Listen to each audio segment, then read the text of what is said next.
আসসালামু আলাইকুম বন্ধুরা, কেমন আছো তোমরা সবাই? আশা করি সবাই অনেক অনেক ভালো আছো। চলে আসলাম আজকে নতুন একটা ভিডিও নিয়ে।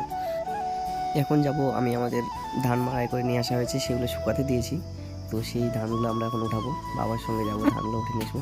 তাই বেশি না দেরি করে চলো একদম ভিডিওটা দেখতে থাকো। আমি আসা মাত্রই কাজে লেগে গেছি, আমার বাবা আর আমি সবাই মিলে ধানগুলো করতেছিলাম। इस सज्जन को क्या तकलीफ है भाई।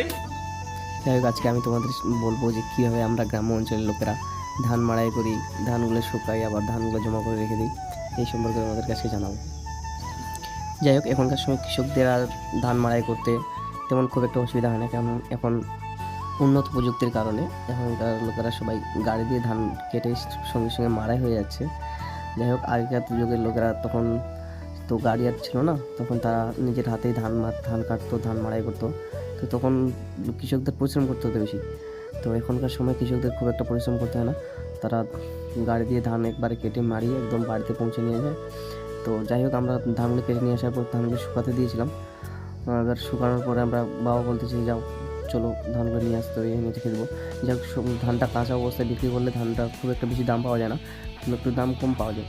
তো আর ধানগুলো শুকিয়ে বিক্রি করলে ধানটার একটু দামটা বেশি পাওয়া যায়।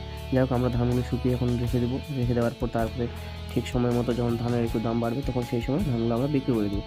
এই জন্য ধানগুলো উঠে রাখা। বেশ কিছুক্ষণ পরিশ্রম করার পর যাই হোক, আমাদের ধানগুলো সব বস্তায় ভরানো হয়ে গেছে। এখন দেখে দেখি ধানগুলো বাড়িতে নিয়ে যেতে হবে। আমার বাবা বস্তাগুলো একটা করে বস্তা মাথায় নিয়ে যাচ্ছিলো, আর আমি আমার ভাইটাকে সাইকেল নিয়ে আসতে বললাম। আমার ভাই সাইকেল নিয়ে আসলো এবং আমি আমার ভাই সাইকেলে করে বস্তাগুলো নিয়ে যাচ্ছিলাম।